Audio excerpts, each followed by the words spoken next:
Look, I think that where we find a lot of common ground in the framing of the discussion is a menu of options of imperfect systems or imperfect alternatives.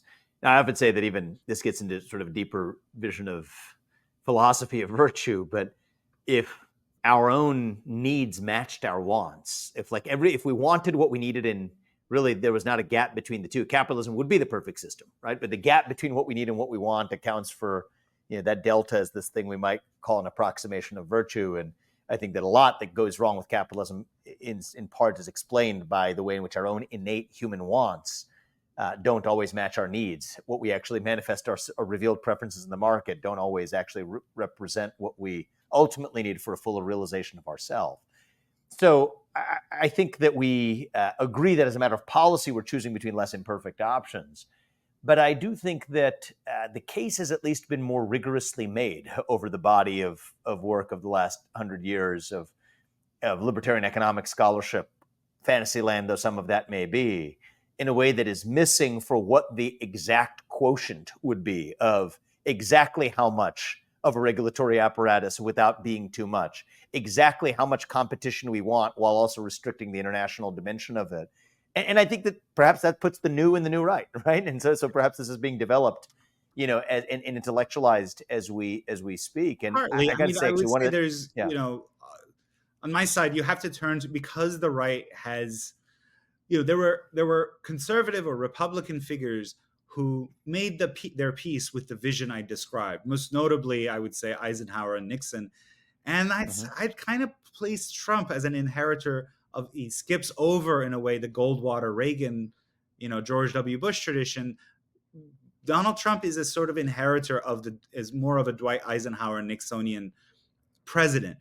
But they didn't theorize what they were doing. They didn't write down like kind of a book of like, here's why we're doing this kind of strange making of the peace with the New Deal order. I think, well, partly it was political necessity, and partly, a lot of these people had lived through the Great Depression and come to realize why markets need restraints and so on. Yeah. But so therefore, who are the people who have theorized the vision that I'm putting forward? It's actually kind of New Deal economists like John Kenneth Galbraith, or Yeah. historians like Arthur Schlesinger and Richard Hofstadter. So it's odd because those are often my touchstones in public writing about these issues. And some people will be like, "Well, that's you're basically citing a liberal historian or a You're liberal on the economist." left. And I'm No, like, that's not that to me is not a not on it.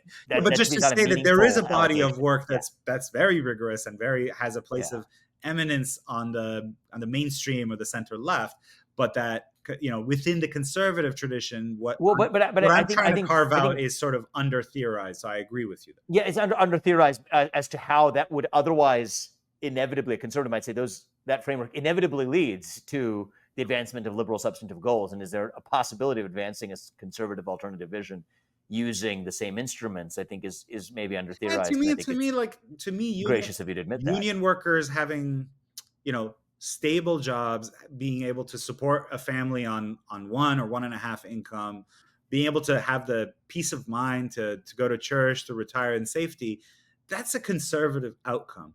Yeah, The I agree with you on that. I fully agree with you on that. I think the question is, you have those in the sort of the national libertarian strain who might believe that the reason we want to advance these policies is because it's consistent with an ideology. I reject that. Mhm. I don't value these principles because they're more important than looking after the American worker or manufacturer. I care about actually, in part, Of reviving a course. vision of true free trade of a kind we don't have. That's category 2 that I highlighted at the very start, because I think that's the best way to advance the interests of American workers and manufacturers rather than overexpanding the regulatory state.